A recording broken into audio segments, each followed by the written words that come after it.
memang yang paling berat itu kalau sudah menyangkut problem terkait dengan demokrasi. Misalnya pertanyaan mengenai apakah presiden itu 2 kali atau 3 kali, misalnya seperti itu menjabat. Dan itu isu yang terus berkembang bertahun-tahun kan.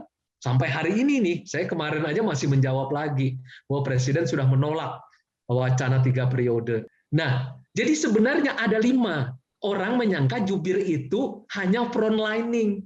Padahal frontlining itu cuma 1/5 dari kerjaannya si jubir. Nah, pas ketemu di sana, terus kemudian, habis itu saya nggak tahu. Disuruh kemudian oleh Bapak Pratik itu kepada wartawan. Tadi ngapain? Saya bilang, tadi makan siang mau presiden gitu ya. Pak Fajrul ditawarin apa? Saya nggak tahu. Pak Presiden cuma nanya aja, saya bilang ngobrol-ngobrol aja. Dan seperti itu. Baru kemudian besoknya, baru diberi surat yang ditandatangani. Dan itu menurut saya, waduh ini sebuah kejutan karena saya sesuatu yang tidak terbayangkan gitu ya. Mungkin kalau yang sakit kepala itu adalah tiba-tiba wartawan tanya, Pas, jam berapa ini pelantikan ini gitulah ya. Reshuffle ini bagaimana gitu kan ya. Kemudian ini jam berapa? Saya misalnya kan sebenarnya sudah tahu kan karena di lingkungan istana. Tapi kan saya tidak boleh bicara bahwa reshuffle itu akan dilakukan terhadap siapa misalnya gitu ya. Dan pukul berapa.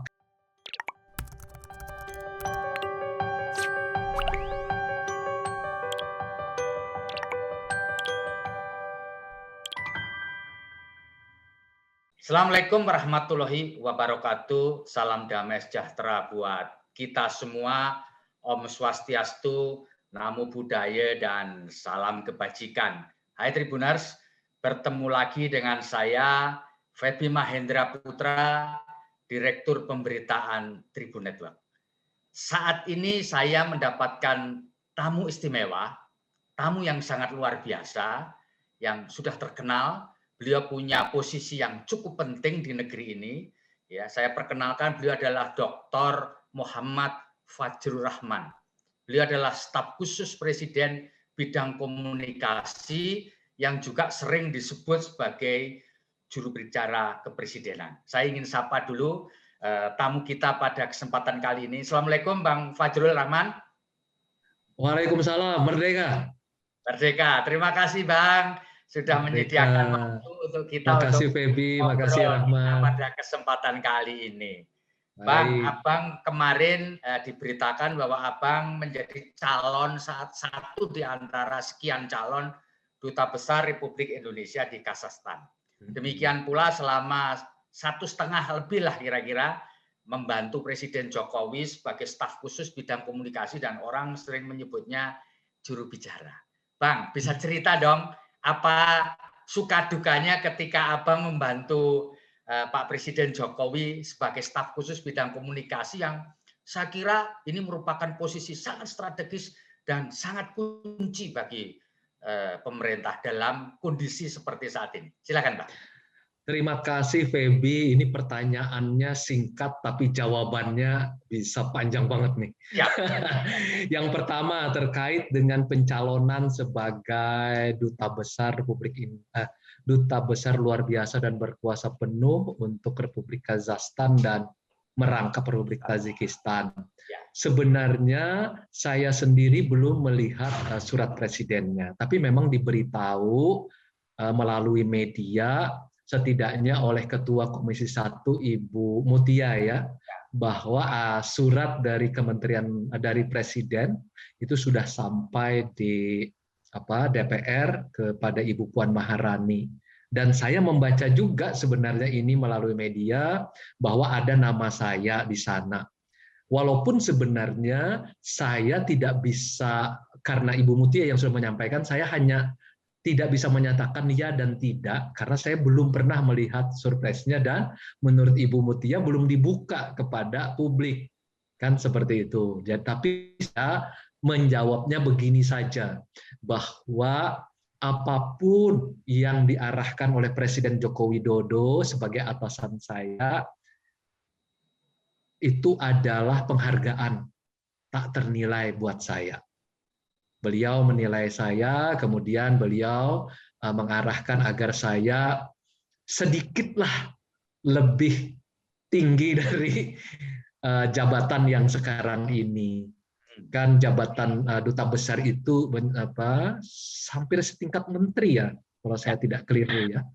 Jadi sementara staf khusus presiden kan saya berada di eselon 1. Nah, begitu.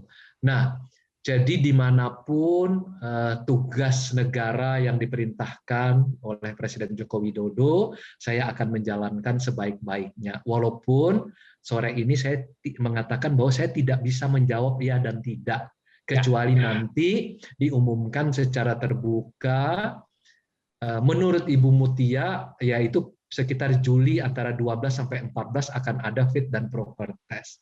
Nah, prosesnya pun masih panjang, Mas. Jadi nanti diserahkan kepada presiden, presiden nanti mengirim surat kepada presiden Kazakhstan, presiden Tajikistan. Setelah mereka menjawab, baru kemudian dilantik.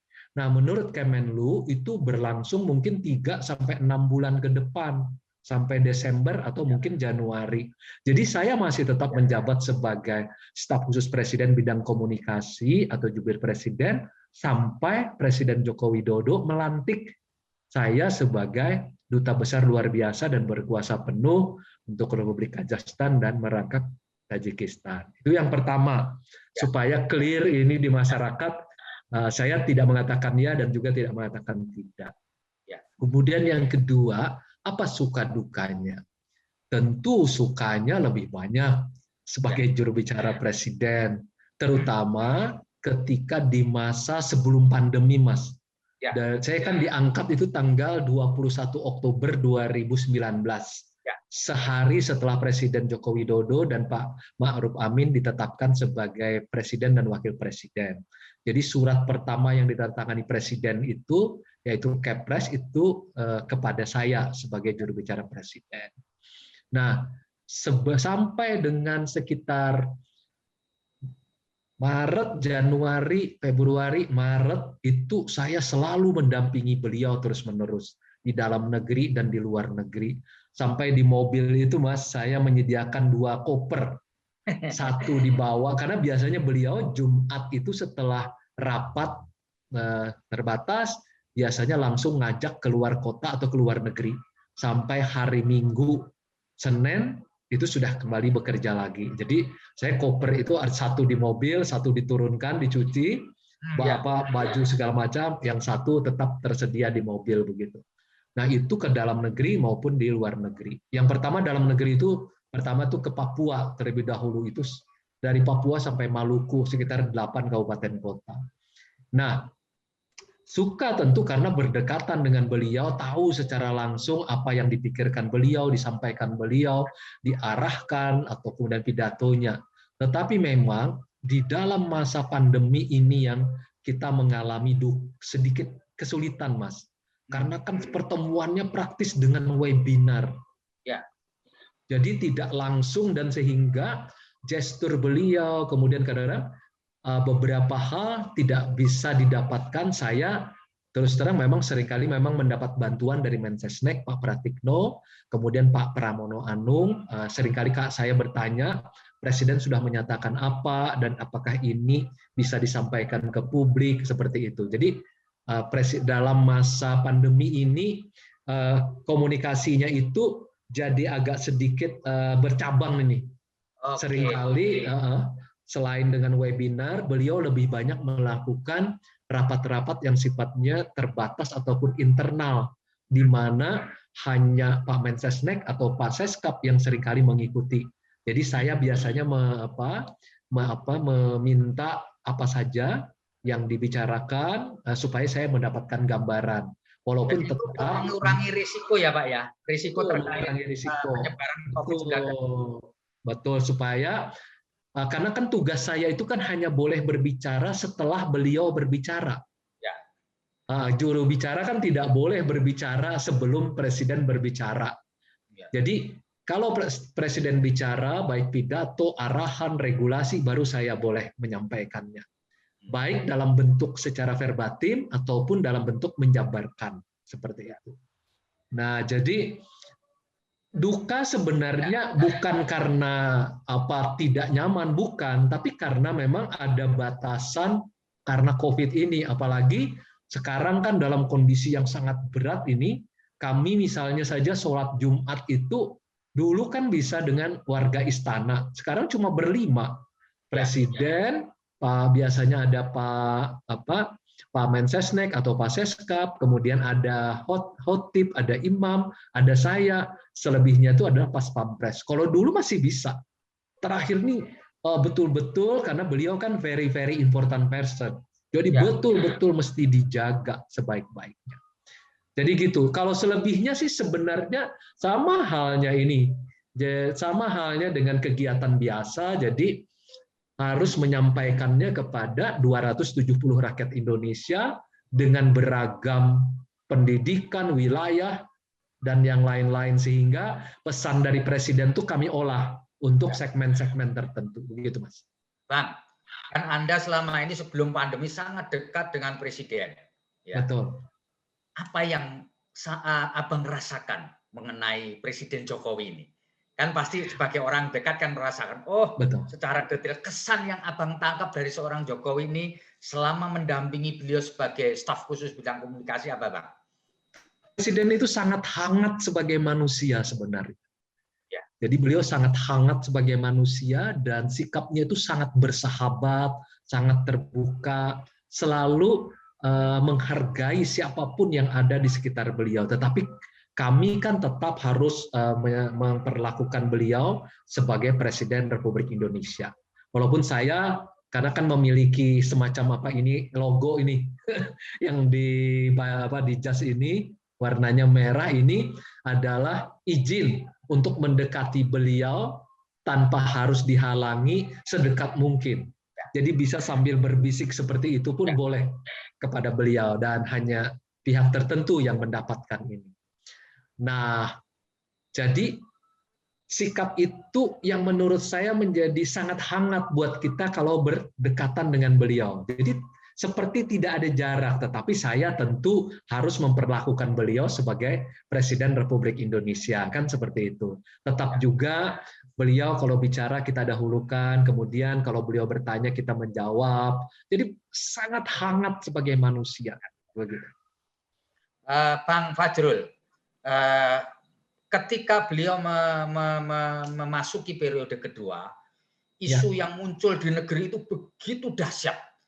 Pada awal beliau menjabat misalkan sudah muncul isu mengenai RUU Cipta Kerja, hingga menimbulkan. Kemudian di tengah jalan masih banyak isu-isu yang krusial yang seringkali menghantam beliau, ya kan? Terakhir ketika sekelompok mahasiswa menyatakan beliau sebagai dalam konteks yang negatif, mulai dari isu Bipang dan sebagainya. Bagaimana Abang mengelola isu-isu negatif yang bisa menghantam Presiden baik dalam posisi sebagai pejabat negara maupun sebagai pribadi, Bang? Ya, alhamdulillah di istana ini kan ada Kemensesnek, di mana ada Menteri Mensesnek yaitu Pak Pratikno, kemudian ada Seskap yaitu Pak Pramono Anung, kemudian ada lagi KSP di bawah Pak Muldoko. Nah, kami setiap pagi itu bersama-sama merumuskan satu narasi yang kita sebut sebagai narasi bersama atau narasi istana. Nah, itu didiskusikan isu apa yang akan ditanggapi, siapa yang harus menanggapi, bagaimana menanggapinya. Tidak semua sebenarnya harus ditanggapi oleh saya atau ditanggapi oleh istana. Presiden Joko Widodo di periode kedua itu beliau menciptakan semacam ekosistem komunikasinya itu dibagi, Mas. Jadi ada yang istana, kemudian setiap Kemenko, kementerian koordinator, kemudian ada kementerian dan lembaga itu memiliki juru bicaranya sendiri-sendiri. Jadi diharapkan apapun yang ditanggapi oleh istana itu sebenarnya hanya yang terakhir saja, kebijakan presiden saja. Tetapi yang sifatnya teknis itu disampaikan baik oleh Menko atau jubirnya Menko, kemudian menteri atau jubirnya menteri, atau kepala lembaga atau jubirnya kepala lembaga. Jadi ekosistem komunikasinya antara kepresidenan dengan Kabinet Indonesia Maju itu dipecah berdasarkan fungsinya masing-masing. Sebenarnya itu yang membantu kami menjadi lebih mudah menangani komunikasi di masa periode kedua. Di masa Pak Johan Budi belum ada pembagian seperti itu. Jadi seringkali teman-teman wartawan itu menyerbunya ke istana, semua pertanyaan. Tetapi masih ada sampai hari ini juga, karena kadang-kadang yang mestinya ditanyakan kepada Menko, Menteri, atau kepala lembaga, atau kepada jubirnya masing-masing, itu kadang-kadang dilempar ke istana. Nah, saya tugasnya kadang memberitahu, ini bagus dijawab oleh Menko atau jubir Menko, ini Menteri atau jubir Menteri, ini kepala lembaga atau jubirnya kepala lembaga. Nah, pembagian ini di periode kedua, ekosistem komunikasi ini menurut saya, ini memang menarik. Jadi kita bisa membantu wartawan sehingga mereka mendapatkan informasi sebaik-baiknya dengan materi yang lebih dalam. Karena saya kan tidak bisa menjawab apa yang menjadi otoritas Kemenko, kementerian atau lembaga. Karena mereka memiliki otoritas sekaligus otoritatif terhadap persoalan itu. Seperti itu yang bisa saya sampaikan. Oke, Bang, di antara sejumlah isu yang berkembang ketika Abang menjadi staf khusus Presiden bidang komunikasi, berat untuk direspon apa, Bang? Yang paling berat itu sebenarnya kalau sudah menyangkut saya titik dulu di situ. Saya itu kan sebenarnya lebih banyak diminta oleh Presiden Joko Widodo untuk menjaga satu soal demokrasi. Kemudian yang kedua terkait dengan hak asasi manusia. Ketiga terkait dengan anti korupsi. Keempat terkait dengan toleransi. Yang kelima terkait dengan kehadiran negara kepada rakyatnya, seperti itu. Sebenarnya selain saya sebagai staf khusus Presiden bidang komunikasi, yang lebih banyak saya menangani soal politik dan pemerintahan, sebenarnya ada lagi staf khusus yang ikut menangani, yang boleh bicara juga, yaitu misalnya Pak Arief Budimanta bicara tentang ekonomi. Kemudian Ibu Dini Purwono tentang hukum, Mbak Angki Yudhistia sosial. Tapi wartawan memang kadang mengejar ke saya, seolah-olah saya satu-satunya yang bisa bicara, begitu kan ya. Padahal bisa dikejar kepada teman-teman yang lain. Gitu. Makanya saya suka mengarahkan wartawan, tolong ditanyakan kepada tentang hukum kepada Mbak Dini, tentang ekonomi kepada Mas Arief, sosial kepada Mbak Angki, begitu ya. Nah, saya mencoba membagi hal-hal seperti itu. Nah, yang menurut saya karena saya diminta menjaga 5 hal tadi, memang yang paling berat itu kalau sudah menyangkut problem terkait dengan demokrasi. Misalnya pertanyaan mengenai apakah presiden itu 2 kali atau 3 kali, misalnya seperti itu menjabat. Dan itu isu yang terus berkembang bertahun-tahun kan. Sampai hari ini nih, saya kemarin aja masih menjawab lagi bahwa Presiden sudah menolak wacana 3 periode. Kemudian, apakah Presiden dipilih langsung oleh rakyat atau melalui MPR? Ya, Presiden bilang sesuai konstitusi, tegak lurus, dipilih oleh MPR. Kemudian yang ketiga, yaitu terkait dengan pilkada langsung. Nah, itu kan Presiden bilang, ya pilkada harus langsung. Karena saya sendiri, kata Presiden, adalah anak reformasi. Jadi wali kota, jadi gubernur, jadi presiden. Kalau nggak ada reformasi, nggak mungkin ini anak pinggir kali, anak tukang jualan bambu, jualan di pasar tradisional, jualan furnitur, nggak mungkin jadi presiden. Biasanya jadi presiden kan semua orang-orang yang kelas atas begitu ya. Ini orang rumah aja nyewa, kalau banjir kebanjiran, tiba-tiba bisa jadi presiden begitu. Nah, yang paling kami jaga adalah wilayah itu, demokrasi, HAM, toleransi, kemudian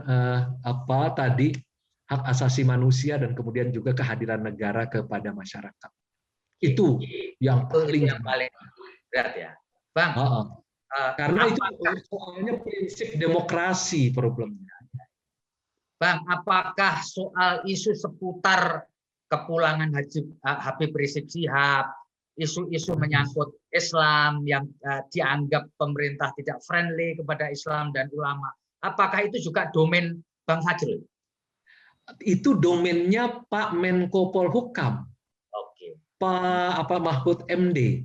Nah, tapi kan saya selalu berhubungan dengan beliau, kemudian juga dengan staf-staf beliau. Jadi misalnya Pak Mahfud izin ini Bapak yang menanggapi karena Bapak yang punya otoritas dan Bapak otoritatif untuk menjawab ini. Karena istana Presiden tidak pernah menyatakan secara langsung tentang hal tersebut. Jadi tidak mungkin saya menyampaikan sesuatu yang Presiden tidak menyampaikan. Nah, tapi karena otoritasnya adalah Pak Mahfud MD, atau kemudian selain Pak Mahfud MD itu bisa juga Menkumham atau wakil beliau Prof. Edi begitu ya. Jadi menurut saya ekosistem komunikasi di periode ini sebenarnya sangat bagus ditatanya, dibagi secara fungsional seperti itu. Tapi kadang-kadang saya harus minta maaf kepada teman-teman wartawan.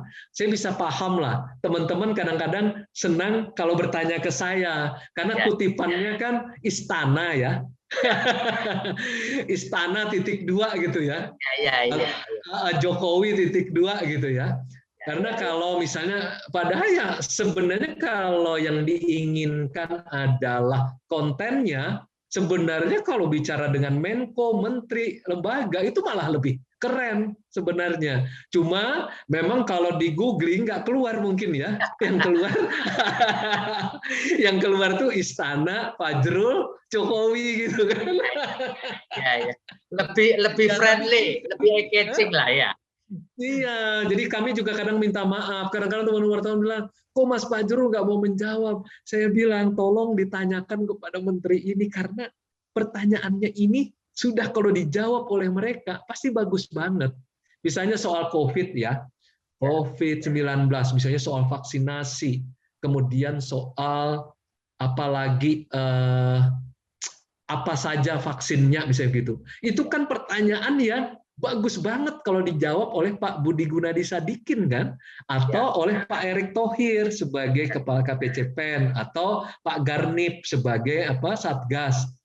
Nah, tapi teman-teman tetap baliknya ke saya lagi gitu ya. Saya bilang ini enggak, Presiden itu sudah menyampaikan dalam pidatonya bahwa cuma ada PPKM mikro, kemudian vaksinasi sekarang 1,8 juta misalnya, alhamdulillah. Nah, tapi kemudian teman-teman kan selalu nanya lagi yang detailnya. Saya bilang itu bagus banget kalau dijawab oleh menteri. Tapi mereka tetap mengejar saya. Tapi saya bisa paham lah. Tapi lama-lama memang akhirnya terbangun juga sih ekosistemnya, di mana teman-teman wartawan bisa memahami bahwa kalau saya mengatakan bahwa ini bagus dijawab oleh ini. Misalnya soal isu pertahanan, sudah ada jubirnya kan? Katanya susah mungkin karena Pak Menteri gitu ya. Saya bilang jubirnya ada tuh, bisa tinggal didatangin, tinggal ditanya. Nah, tapi ini memang saya harus tiap hari memang harus menceritakan kepada wartawan bahwa model komunikasi yang dibangun sekarang ini seperti ini. Beda memang dengan periode pertama. Gitu, Mas. Bang, dalam banyak hal selain Abang juga ada Pak Ngabalin, Ali Mukhtar Ngabalin, yang juga sering memberikan penjelasan dengan dalam anggapan teman-teman atau banyak kalangan menyatakan mewakili suara istana, setidaknya KSP. Abang bisa menjelaskan nggak sebenarnya posisi Bang Ali Mukhtar Ngabalin itu gimana, Bang, terkait dengan saya tidak dalam posisi menjelaskan nih. Rahmat, Pak Dayat ketawa nih. Saya begini sajalah. Saya adalah staf khusus Presiden, bidang komunikasi, sekaligus juru bicara Presiden. Jadi atasan saya adalah Pak Presiden. Jadi semua informasi saya dapatkan langsung dari Presiden, baik dalam bentuk langsung ucapan beliau atau dalam bentuk tertulis. Biasanya ada, kalau rapat terbatas itu ada tertulis, dan saya juga mendapatkan dan saya bisa membacanya dengan baik, tapi memang itu tidak boleh disampaikan kepada publik karena kan rahasia negara ya, seperti itu. Nah, kalau yang beliau yang disebut tadi tentu bukan staf khusus presiden, begitu saja deh jawabannya. Jadi ya sebaiknya memang kalau yang mengatasnamakan presiden memang adalah ya staf khusus presiden, begitu saja. Bang Fajrul, terkait dengan komunikasi yang sekarang tadi sudah Abang sebutkan mengenai ekosistem yang sudah dibangun. Ya. Tetapi memang belum friendly buat banyak orang. Betul, apa betul, catatan Abang ke depan supaya komunikasi antara istana dengan masyarakat lewat tentu saja lewat pers itu bisa lebih berjalan lebih efektif dan efisien, Bang? Apa saran dan masukan Abang ke depan ini supaya tentu yang pertama teman-teman wartawan dan teman-teman media yang kami hormati tentu perlu memang membiasakan diri dengan model baru komunikasi di periode kedua ini, di mana ekosistemnya bukan saja istana, tetapi menjadi satu kesatuan dengan Kabinet Indonesia Maju. Jadi tidak lagi dipisahkan ini istana, kemudian ini dari kabinet begitu ya, karena semuanya dibagi berdasarkan fungsi. Istana, Presiden Joko Widodo mengambil kebijakan, kemudian Kemenko, kementerian menjalankan kebijakan tersebut sesuai dengan fungsi dan wewenangnya masing-masing. Nah, ini kalau di awal kami juga kadang-kadang awalnya juga agak, wah ini bagaimana ya? Saya aja di awal misalnya, ini saya yang harus menjawab atau kementerian gitu ya. Gitu. Tapi lama-lama akhirnya saya juga menyadari, oh ini bukan otoritas saya, ini otoritasnya kementerian. Misalnya tadi Pak Mahfud misalnya, karena kebetulan politik dan pemerintah ini lebih banyak berurusan dengan Pak Mahfud, misalnya kayak begitu, saya arahkan ke Pak Mahfud. Pak Mahfud, ini ada pertanyaan, Pak Mahfud yang akan menjawab, misalnya seperti itu. Nah, maksud saya ekosistem ini mesti kita sama-sama belajar lah, karena ini memang rada baru di periode kedua. Jadi kecuali kalau presiden yang berbicara secara langsung kepada teman-teman wartawan. Kemudian yang kedua, tujuan presiden kan agar teman-teman wartawan mendapatkan informasi yang betul-betul penuh gitu ya. Karena kalau menteri yang menjawab itu detail tuh apa yang menjadi isinya, yang menjadi kebijakan. Kalau presiden kan hanya menyampaikan, kami misalnya beliau mengatakan, alhamdulillah sudah ada 1,8 juta tercapai vaksinasi. Nah tentu bagus kalau bertanya vaksin apa saja yang dipakai, bagaimana mengenai keamanannya, kehalalannya. Nah tentu itu dijawab oleh pihak yang terkait seperti itu, Mas. Ini memang ada upaya dari kami membiasakan seperti itu. Nah, tetapi kami memang di istana memang juga memiliki semacam daily briefing, itu tiap hari kami mengetahui isu ini siapa kementerian mana yang bisa menjawab, lembaga mana yang bisa menjawab. Nah, kami juga memiliki hubungan yang sangat baik dengan Badan Komunikasi Bako Humas, itu semua kementerian dan lembaga, dan termasuk juga dengan pemerintah daerah dan BUMN. Jadi kami juga saling bekerja sama terus-menerus. Nah, ini mudah-mudahan cara seperti ini menjadikan informasi yang didapat oleh teman-teman itu efektif. Karena kalau pertanyaan tertentu akan dijawab oleh yang memiliki otoritas dan otoritatif terhadap pertanyaan yang disampaikan oleh teman-teman wartawan. Dan juga menjadi efisien, karena kalau ke saya, itu saya kan menjabarkan apa yang disampaikan Presiden, bentuknya masih tetap kebijakan. Tidak dalam bentuk yang sangat detail gitu kan, enggak. Kalau tanya ke Pak Mahfud, kan sudah detail banget tuh, soal hukum pidananya begini, perdatanya begini, segala macam. Kalau kami kan tidak sampai ke arah sana. Misalnya, karena namanya kebijakan kan dia menjadi payung saja. Dia menjadi payung untuk program-program yang langsung ditangani oleh Kemenko maupun kementerian maupun lembaga. Bang, Abang ini background-nya adalah aktivis, sudah sering keluar masuk penjara, pengamat politik.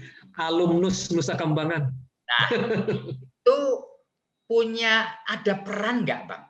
Punya pengaruh nggak dalam posisi Abang sebagai staf khusus Presiden komunikasi itu memberikan efek mendukung atau sebaliknya, Bang? Sangat mendukung, karena kan kalau menjadi aktivis, hidupnya kan sebenarnya ngomong. 70% atau 80% aktivis itu, sejak saya dari ITB, kemudian di UI, kerjanya ya ngomong aja.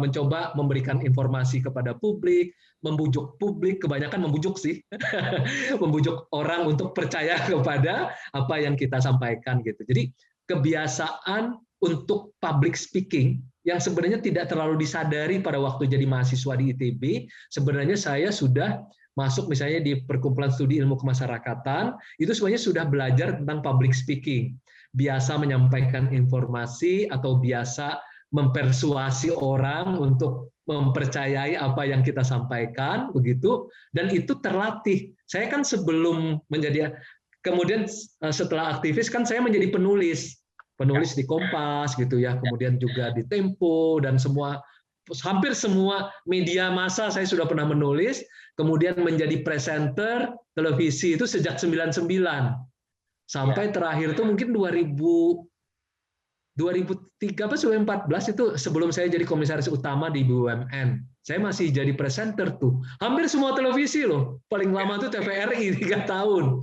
Nah, jadi menjadi aktivis berbicara, kemudian menjadi penulis. Saya memiliki buku mungkin sekitar 10-an buku ya.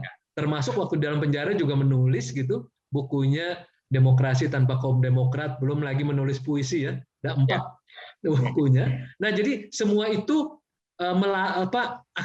melatih diri saya berbicara, public speaking-nya menjadi lebih baik, kemudian menulisnya menjadi lebih baik, kemudian juga berkomunikasi dengan banyak pihak juga menjadi lebih nyaman karena kebiasaan itu. Jadi saya beruntung sebenarnya jadi aktivis, makanya ketika berada di masuk ke dalam dunia komunikasi, walaupun saya kan kemudian belajar lagi secara ilmu. Di UI itu saya ngambil S3-nya kan, doktornya kan komunikasi saya. Jadi saya belajar lagi, oh ternyata apa yang saya hadapi sehari-hari ini ada teorinya dan segala macam. Dan itu sangat membantu saya menjadi juru bicara presiden, merumuskan. Sebenarnya apa sih tugas saya sebagai juru bicara? Belum tadi ya saya sampaikan. Tugas saya itu sebenarnya adalah menjaga dan meningkatkan kepercayaan atau trust publik kepada presiden. Itu ukuran kuantitatifnya sebenarnya. Nah, makanya kalau misalnya Litbang Kompas mengeluarkan misalnya kepercayaan kepada presiden 70% ke atas, itu berarti masih baik. Nah, saya juga di tim saya punya tim riset. Itu juga membuat riset sendiri supaya kami punya riset internal dan bisa dibandingkan dengan lembaga-lembaga survei yang lain. Salah satunya kan Litbang Kompas. Nah, jadi kami bisa membandingkan, kami menyebutnya indeks kepercayaan kepada presiden. Nah, dengan jalan itu sampai hari ini kepercayaan terhadap presiden itu tetap di atas 70%. Masih baik dengan berbagai variabel, indikator gitu, ada ukurannya tertentu yang bisa kami perbandingkan. Nah, kalau sehari-hari itu kan melihat ini tren mengenai persepsi terhadap isu tertentu. Ya, ada positif, ada netral, ada negatif kan seperti itu. Nah, jadi sebenarnya tugas saya adalah menjaga dan meningkatkan kepercayaan publik terhadap presiden. Karena presiden ini adalah klien saya satu-satunya, yaitu very very important person kayak gitu. Nah, kemudian kalau strateginya sih sebenarnya orang menyangka juru bicara itu hanya berbicara, enggak sebenarnya kepada publik. Kami punya 5 strategi. Namanya satu adalah namanya FACTS. Jadi Foxtrot, Alpha, terus kemudian Charlie, kemudian Tango, satu lagi Sierra. F itu apa? Frontlining. itu yang berbicara langsung kepada media massa. Nah, kemudian yang kedua, kami melakukan yang namanya analyzing. Saya setiap hari, tapi seminggu wajibnya itu 2 kali, Senin dan Kamis, menyampaikan analisis dan rekomendasi kepada Presiden tentang isu tertentu. Ini analisisnya, ini rekomendasinya. Jadi itu disampaikan kepada Presiden supaya beliau mendapatkan gambaran mengenai isu apa yang paling perlu diperhatikan oleh beliau, analyzing. Kemudian yang ketiga, kami connecting, yaitu kementerian, lembaga, komunitas. Kami juga harus berbicara kepada komunitas-komunitas seluruh Indonesia, bahkan seluruh dunia. Sepanjang pandemi, Mas, kami itu sudah ada 200 lebih kayaknya membuat webinar, termasuk ditambah 1 hari ini. Karena tidak mungkin apa yang disampaikan 1 kali itu bisa masuk ke semua segmen. Karena itu kami harus melakukan connecting juga kepada komunitas. Ada komunitas perguruan tinggi, pemuda, kemudian perempuan, ada teman-teman misalnya Amerika Bersatu dari 40 negara bagian di Amerika, mahasiswa di Tiongkok, di Eropa, di Australia. Jadi kami menyentuh beragam segmen supaya message-nya itu bisa kami kelola dan sampaikan kepada mereka. Karena kalau yang disampaikan 1 kali saja untuk 270 juta pasti tidak efektif, Mas. Tidak efisien, pasti. Nah, karena itu kami connecting. Kemudian yang ketiga, kami tentu talking, bicara kepada semua kelompok. Seperti itu. Dan yang ketiga, kami melakukan namanya supporting. Semua kebijakan kementerian atau Kemenko dan lembaga, sepanjang itu sesuai dengan kebijakan Presiden, kami akan viralkan melalui media sosial, atau kami sampaikan melalui komunitas, atau kemudian disampaikan ke semua pihak. Nah, jadi sebenarnya ada 5. Orang menyangka jubir itu hanya frontlining. Padahal frontlining itu cuma 1/5 dari kerjaannya si jubir. Kalau hanya 1/5, tidak mungkin menciptakan trust kepada Presiden. Karena trust kepada Presiden itu menyangkut semua kegiatan Presiden, kegiatan kementerian atau Kabinet Indonesia Maju. Jadi memang harus dikerjakan serempak. Jadi kami menyebutnya FACTS. Jadi Foxtrot, Alpha, Tango, Charlie, Tango, dan Sierra. Bang, dalam melaksanakan 5 fungsi ini, benar, hambatan atau crucial point yang biasanya terjadi apa, Bang? Ketika melakukan 5 konteks tugas mulai dari Foxtrot. Yang paling berat itu di frontlining sebenarnya. Ya. Itu yang paling berat. Nah, kenapa, Bang? Pertama, sebelum COVID, kami itu bisa langsung bertemu wartawan di pilar istana. Itu ratusan wartawan itu berkumpul di sana, sudah tidak susah lagi. Ketika kita keluar dari lingkungan istana, itu tinggal bertemu aja dengan teman-teman, tinggal diskusi, apa yang mau ditanyakan dan segala macam. Di masa pandemi, Mas, itu tidak ada lagi. Oh, jadi terpaksa harus melalui webinar-webinar ini kan, dan kadang-kadang melalui WhatsApp. WhatsApp dijawab melalui WhatsApp. Dan kadang-kadang WhatsApp ini ya, saking banyaknya, karena saya juga mendapatkan masukan dari banyak pihak.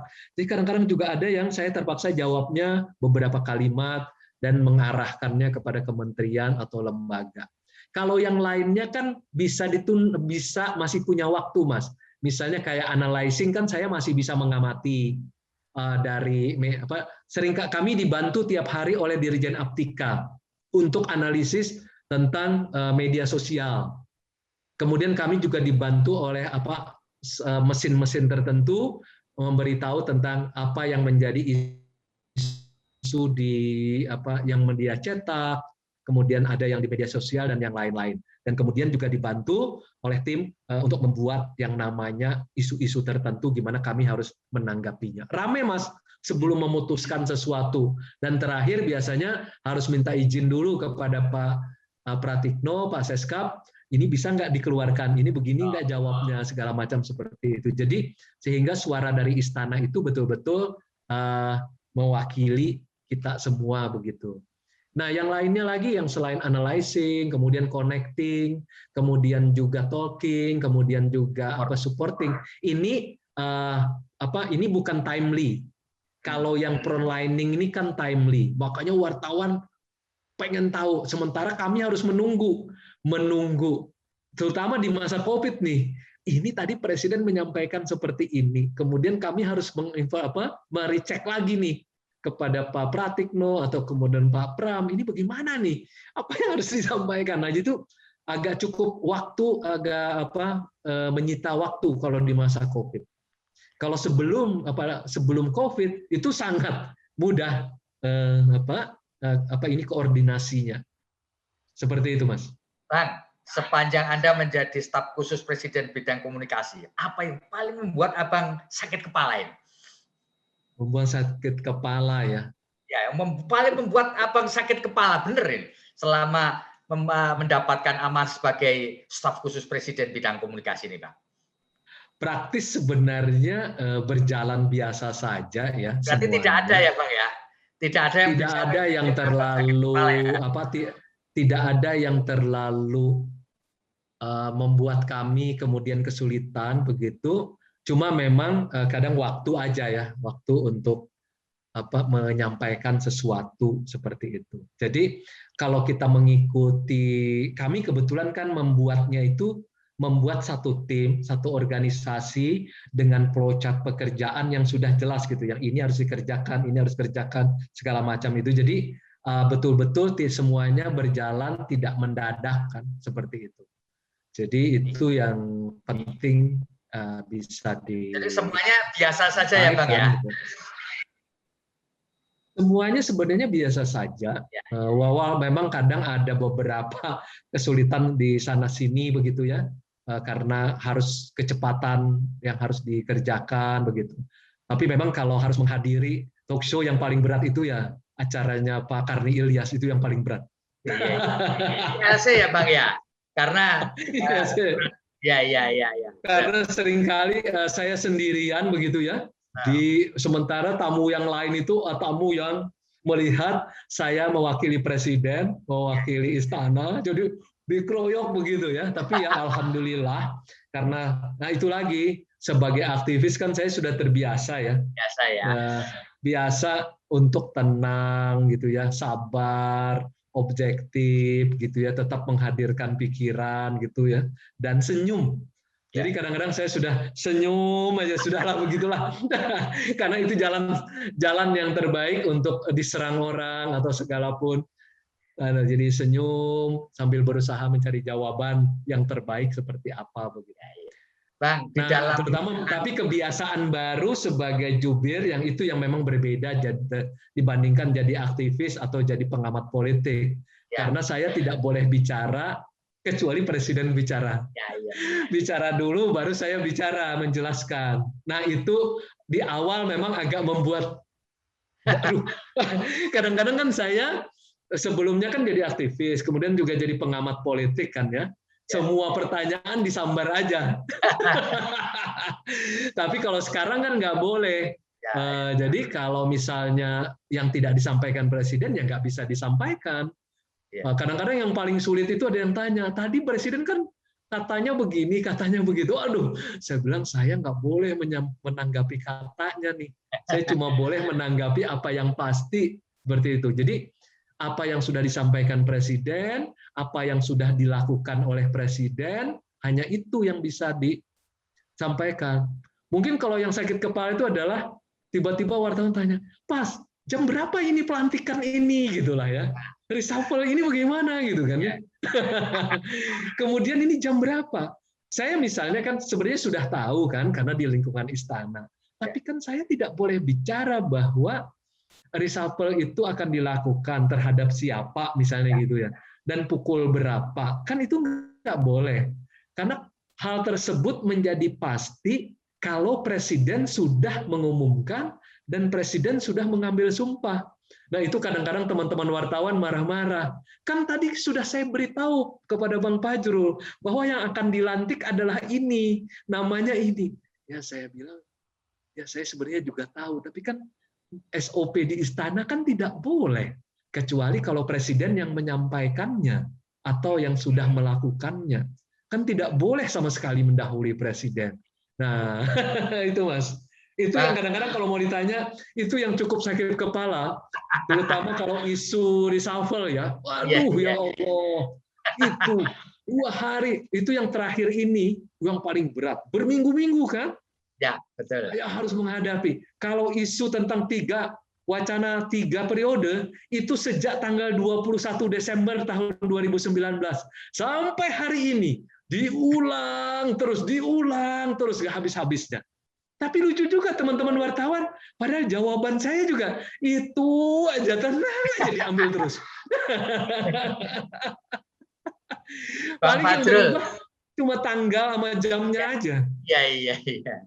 Bang Fajrul, dalam hubungan antar manusia, Anda dengan Presiden, apakah Presiden pernah sampai curhat kepada Anda dalam konteks hubungan pribadi antar manusia? Enggak. Saya tidak pernah. Lebih pekerjaan, hanya dalam urusan pekerjaan saja. Dalam urusan pekerjaan, kemudian kalaupun beliau ngajak, misalnya kita habis jalan, kemudian kalau sering, yang paling senang itu sebenarnya saya, itu kalau jalan keluar kota, karena suasananya lebih santai.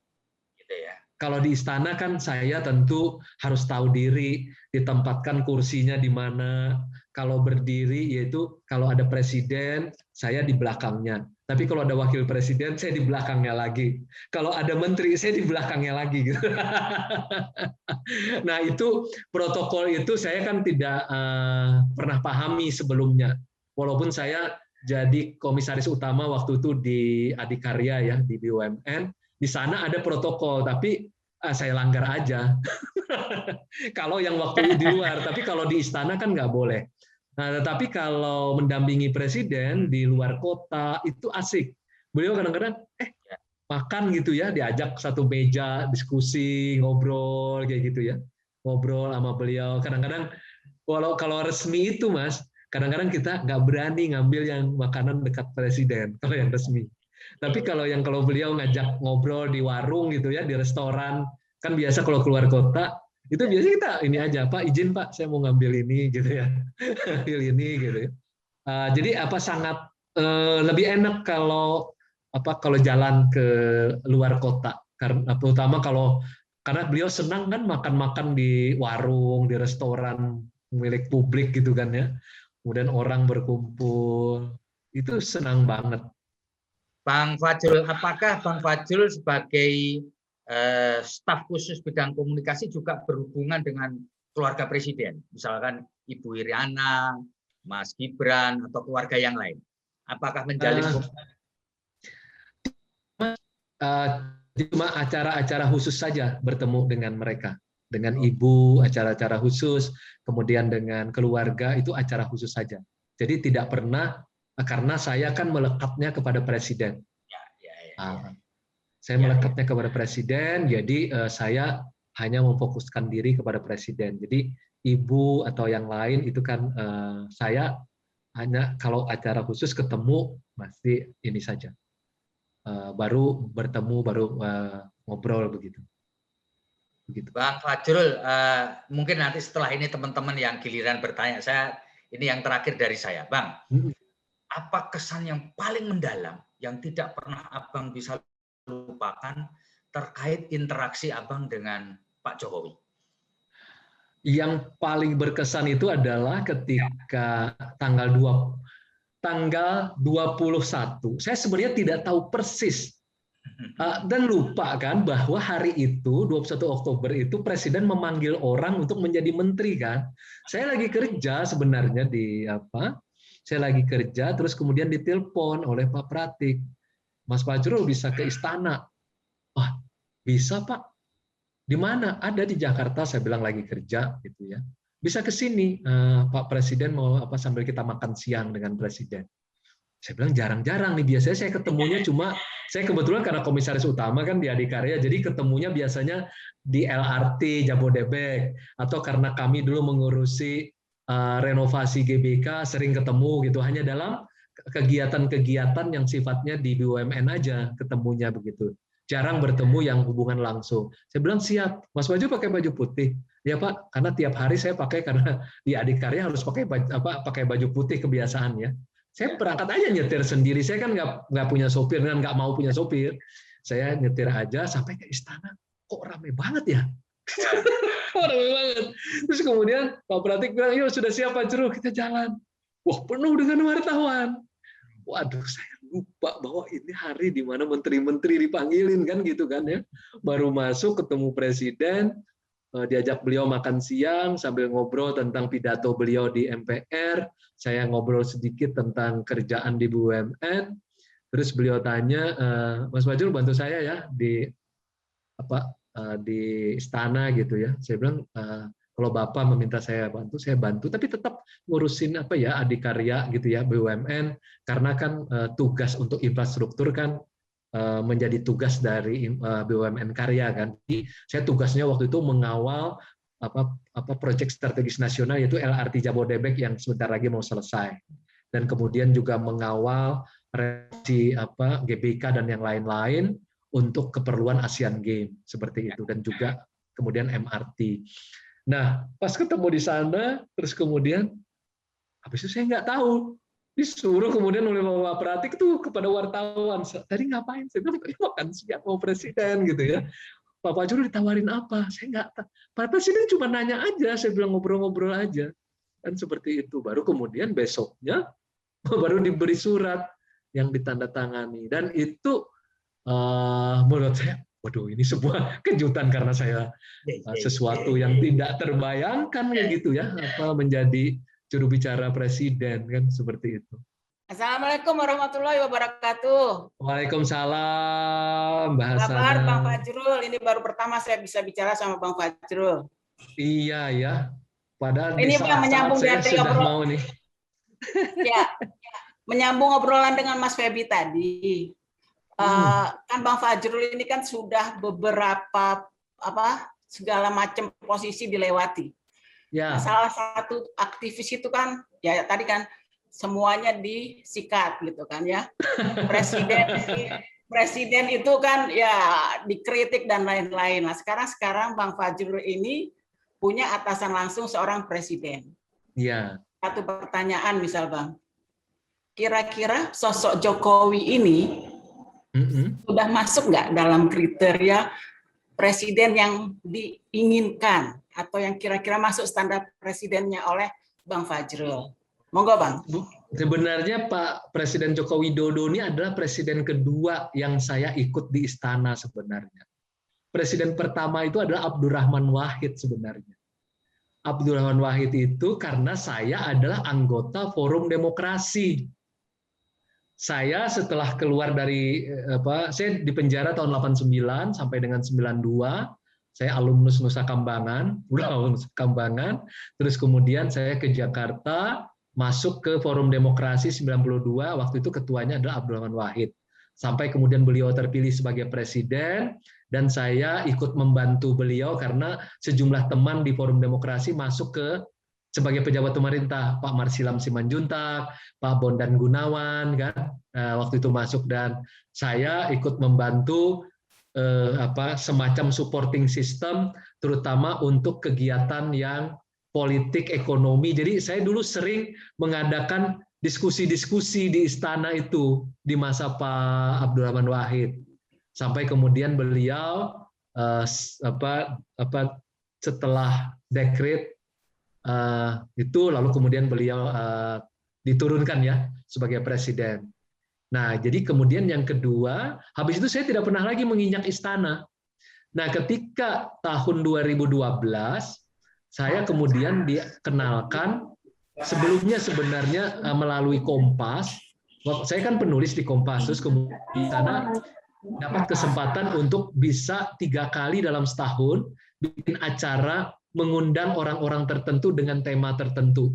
Nah, pada waktu itu kami ingin tahu satu tema, apakah melalui desentralisasi tumbuh pemimpin-pemimpin baru di daerah. Nah, Kompas waktu itu, kami sebagai penulis di Kompas, saya, Juhairi Misrawi, gitu ya, kemudian juga ada Effendi Ghazali, itu kemudian bikin acara, salah satunya yang kami undang adalah Pak Jokowi, waktu itu beliau wali kota. Karena waktu itu kami mendengar bahwa beliau memindahkan pasar setelah 52 kali melakukan diskusi, dialog. Saya bilang, ini pendekatan yang menarik nih. Nah, lalu kemudian dari sana saya baru kenal, waktu itu Pak Jokowi ya dari wali kota dari daerah lah ya ke Jakarta, kita dalam diskusi ada 2 atau 3 waktu itu tambahan yang kita dalam diskusi itu menarik. Terus kemudian saya diajak oleh Anko, bagaimana Pak Jurul, ini bisa nih kita pemimpin daerah yang mungkin kita bisa dorong ke nasional. Nah, lalu kemudian kita coba dukung lah waktu gubernur. Kita coba dukung. Saya kebetulan dengan Andri Nob itu juga banyak riset yang kami lakukan. Saya kebetulan masih ketua pedoman riset dan komunikasi kan. Saya melakukan riset segala macam. Baru kemudian kami menganggap, oh ini oke juga nih kita dorong jadi gubernur. Setelah itu baru jadi gubernur, lalu kemudian ada 2014 teman-teman diskusi, wah ini cocok juga membawa nilai-nilai demokrasi gitu ya. Karena kalau saya kan lebih dikenal orang sebagai champion demokrasi ya, champion reformasi. Jadi saya bilang sepanjang sesuai dengan demokrasi dan reformasi, mari kita dukung. Nah, waktu itu kami menganggap bahwa oke, ini bisa, dan akhirnya menjadi presiden. Nah, setahun sebenarnya setelah beliau terpilih, saya sebenarnya tidak terlibat lagi dengan kegiatan Pak Jokowi. Saya di luar, saya cuma melakukan riset, kemudian kegiatan di kampus gitu ya. Baru kemudian 2015 saya dipanggil, diminta untuk mengawal program infrastruktur melalui BUMN Karya. Baru dari sana saya masuk, dan saya tertarik kan karena dengan ide, terutama masih sejak mahasiswa, yaitu demokrasi, kemudian pemerataan yang beliau sebut Indonesia sentris itu. Jadi saya senang lah kalau APBN itu dipakai untuk membangun ke seluruh Indonesia begitu ya, supaya merata. Nah, itu saya senang banget. Ditambah yang terakhir saya lebih senang lagi karena Presiden memindahkan ibu kota ke Kalimantan, tempat saya dilahirkan. Saya dilahirkan di Kalimantan Selatan, Presiden Jokowi memilih di Kaltim, tapi saya senang karena selama beliau menjabat presiden ingin sekali beliau memeratakan kan, karena kue pembangunan itu kan 58% ada di Jawa.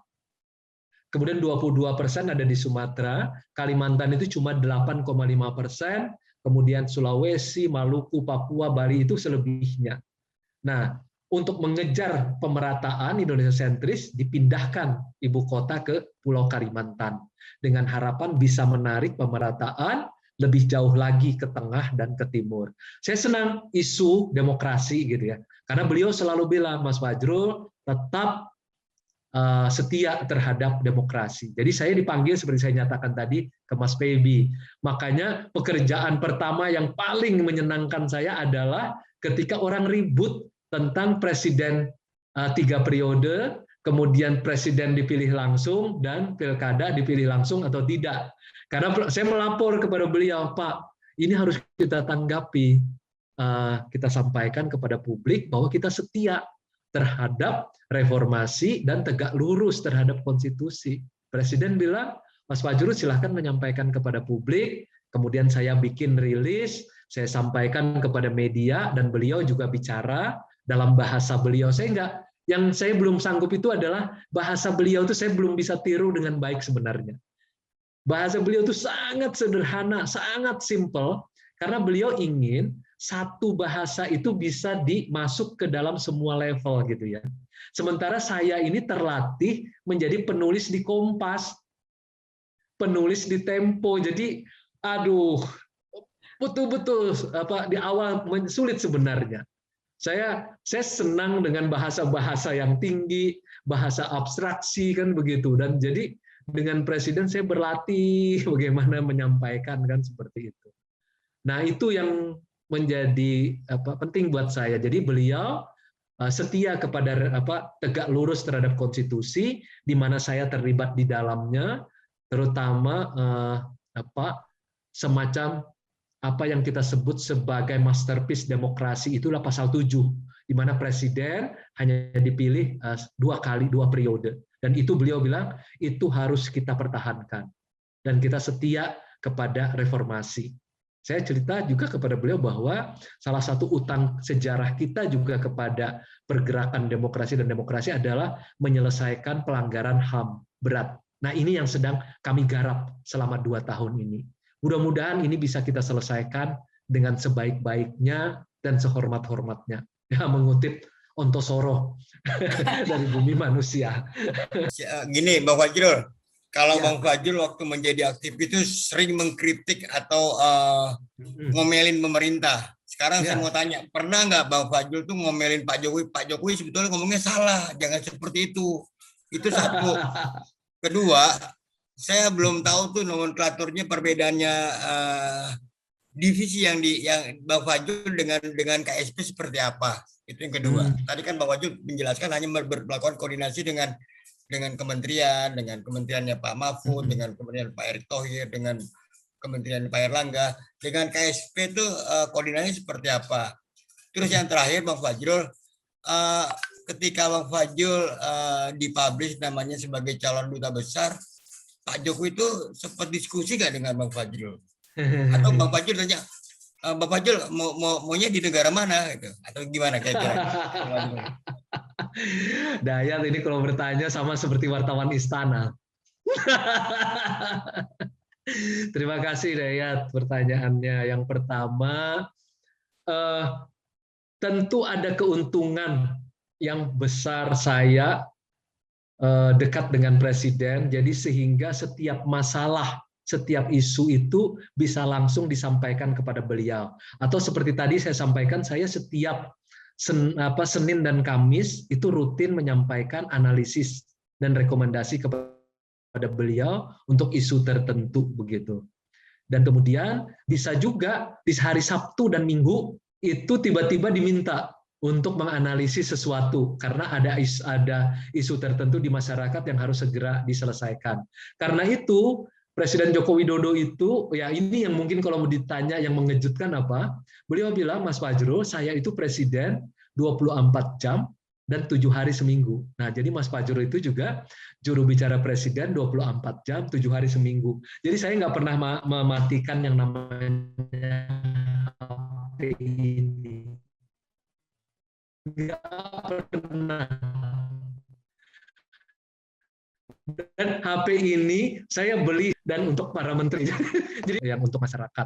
Ya karena keharusan untuk kalau ada sesuatu yang harus saya masukkan. Jadi Dayat keuntungannya adalah saya bisa memberikan analisis dan rekomendasi secara tertulis dan kalau bertemu dengan beliau bisa menyampaikan secara langsung apa pendekatannya apa tidak begini, apa tidak. Beliau tuh senang berdiskusi sebenarnya. Dan termasuk juga kalau di dalam rapat kabinet ya, baik rapat terbatas, rapat paripurna, itu saya kenapa senang ikutin gitu ya? Karena ada perdebatan di dalam rapat itu. Perdebatan gitu ya. Ada presiden bilang, ini bagaimana pendapat Anda, pendapat ini, segala macam gitu ya. Dan beliau kan senang kalau menteri-menteri itu kalau presentasi ya cukup 3 menit ya, cukup 3 menit. Nah, di situ diskusi kan seperti itu. Jadi salah kalau ada orang mengatakan bahwa tidak ada diskusi semuanya asal senang gitu ya, nggak ada, semuanya ada diskusi. Tetapi satu yang mesti diingat, setelah diskusi kemudian memperdebatkan kebijakan atau program, ketika keputusan diambil, semuanya harus patuh. Itu namanya organisasi kan. Tidak bisa kemudian tiba-tiba ada yang bilang keluar, wah saya kan intelektual, saya kan profesor gitu ya. Tadi pendapat saya tidak diterima karena itu saya menyatakan ini, gitulah. Enggak. Kalau sudah keputusan diambil sebagai satu organisasi ya harus dijalankan bersama-sama begitu. Tetapi proses mencapai keputusan tersebut itu terjadi diskusi, perdebatan, tentu. Nah, itu ya. Setahu saya Mas Dayat, kalaupun saya di televisi apa di radio atau menulis sepanjang saya menjadi oposisi ya, dari zaman Soeharto, kemudian zamannya Pak SBY gitulah ya. Saya tidak pernah tuh membuat pernyataan yang seperti umumnya sekarang yang kayak di media sosial itu, memakai kebun binatang gitu ya, atau kemudian membuat seseorang terhina begitu. Saya nggak pernah melakukan itu. Itu mungkin yang diajarkan oleh orang tua saya, bahwa kita tetap harus menghormati orang lain. Berbeda seperti apapun nggak ada masalah, tetapi tetap kita menghormati mereka sebagai manusia. Jadi kalau Mas Dayat kalau mau lihat apa yang saya lakukan sejak zaman di ITB, oposisi terhadap suatu segala macam, saya tidak pernah menyampaikan sesuatu yang membuat orang terhina gitulah ya, membuat orang kemudian merasa direndahkan, karena itu tidak pantas sih menurut saya. Kalau memakai sajaknya Rendra itu begitu, di dalam air lumpur kehidupan, aku berkaca, kita toh manusia, begitulah ya. Itu kata Rendra itu ya. Menurut saya itu tetap dalam kondisi apapun kita tetap harus menghormati ya, ini manusia, dia punya kekuatan, dia punya kelemahan. Soal kebijakan kita bisa berkelahi, kritik, wah bisa-bisan kan seperti itu. Kekurangannya di sini. Misalnya saja ya, saya membuat tesis gitu ya, atau disertasi itu sebenarnya kritik kok. Misalnya tesis saya itu tentang Freeport. Saya waktu itu mengusulkan nasionalisasi saham, Indonesianisasi saham Freeport. Kemudian tesis itu saya kasih kepada Jokowi, Pak Jokowi, dan alhamdulillah itu yang salah satu menurut saya mirip dengan apa yang dihasilkan kemudian kita mengambil alih Freeport itu. Sempat beliau tanya, bagaimana uangnya dari mana ini begini segala macam. Dan saya membuat dalam bentuk riset kan kayak gitu. Nah, kemudian dalam disertasi juga saya sebenarnya yang mengkritik, yaitu tentang bagaimana para pemilih itu, terutama kalangan bawah, itu mudah sekali diombang-ambingkan oleh yang namanya propaganda politik. Propaganda politik mudah mengombang-ambingkan sehingga mereka tidak kehilangan kemampuan mengambil keputusan secara rasional. Nah, itu saya pakai menjadi alat kritik terhadap pemilu-pemilu kita gitu. Nggak ada masalah. Jadi tesis saya, disertasi saya itu adalah kritik. Kritik terhadap, kalau yang tesis kritik terhadap pemilikan saham yang dari Freeport pada waktu itu. Kemudian yang disertasi saya, kritik saya kenapa jadi masyarakat yang bawah umumnya sangat lemah, sangat rentan terhadap propaganda politik, termasuk juga money politik sebenarnya. Tapi kalau kritiknya itu disampaikan dengan riset yang bagus, nggak ada masalah sebenarnya. Saya pikir itulah yang diajarkan para bapak-bapak bangsa kita, ibu dan bapak bangsa kita, Pak Bung Karno, Bung Hatta, Bung Syahrir, Agus Salim, Cokro, mereka itu keras sekali berkritik, tapi tetap saling menghormati sebagai manusia begitu. Jadi kata kuncinya menurut saya adalah sekeras apapun perbedaan, kita harus tetap melihat lawan kita adalah manusia, bukan orang yang harus dihina atau direndahkan, apalagi dilenyapkan. Itu nggak boleh sama sekali. Dan alhamdulillah nilai itu yang mendasari kehidupan saya sebagai aktivis demokrasi. Itu Mas Dayat. Kemudian terkait dengan apa lagi tadi ya? Dubes ya? Dengan KSP. Oh, KSP. Nah, KSP itu sebenarnya di istana itu kan ada 3 ya. Ada Kemenseknek, ada Seskap, ada KSP. Nah, ini suara istana sebenarnya 3 ini. Suara istana 3 itu, makanya setiap hari itu ada daily briefing terhadap kami semua di istana. Nah, itu sebenarnya dibebankan daily briefingnya itu kepada KSP. KSP yang menganalisis tentang kejadian isu-isu sehari-hari, terus bagaimana. Nah, itu biasanya baru didiskusikan. Jadi mereka juga membuat daily briefing yang diberikan kepada kami setiap hari. Setelah sholat subuh itu biasanya mereka sudah menyampaikan kepada kami untuk dibaca. Apa saja isu yang perlu ditanggapi, kementerian, apa yang istana yang mana, yang Kemenko yang mana, menteri yang mana, lembaga yang mana, terus kemudian apa saja yang jawaban-jawaban yang harus diberikan kepada para wartawan, kan seperti itu.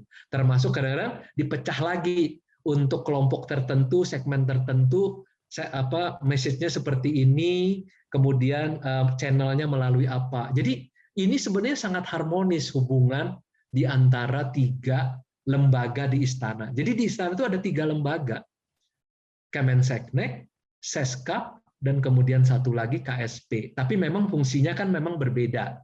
Kalau KSP kan fungsinya, kalau istilahnya yang sering dipakai itu adalah the bottlenecking, itu semua kebijakan dan program pemerintah itu kemudian diawasi oleh mereka apakah jalan atau tidak.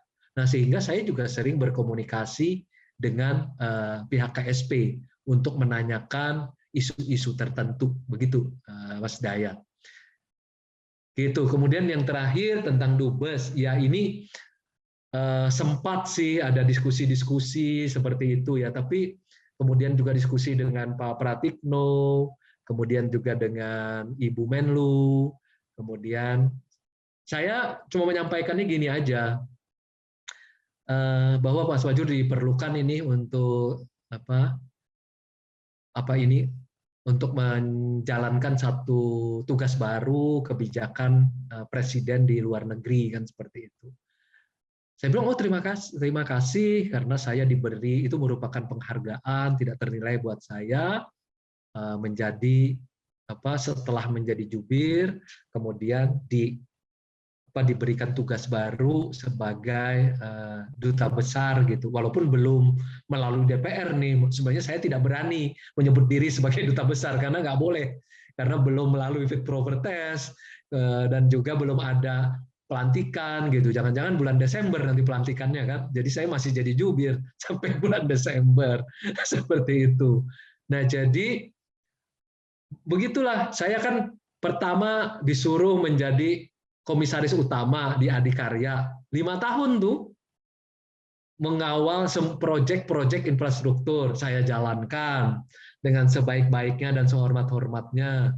Terus kemudian saya diminta lagi jadi juru bicara presiden, saya jalankan gitu. Karena saya bilang ini adalah tugas negara, ya tugas negara ya tugas mulia. Kemudian habis dari Adikarya saya diminta jadi komisaris di Waskita.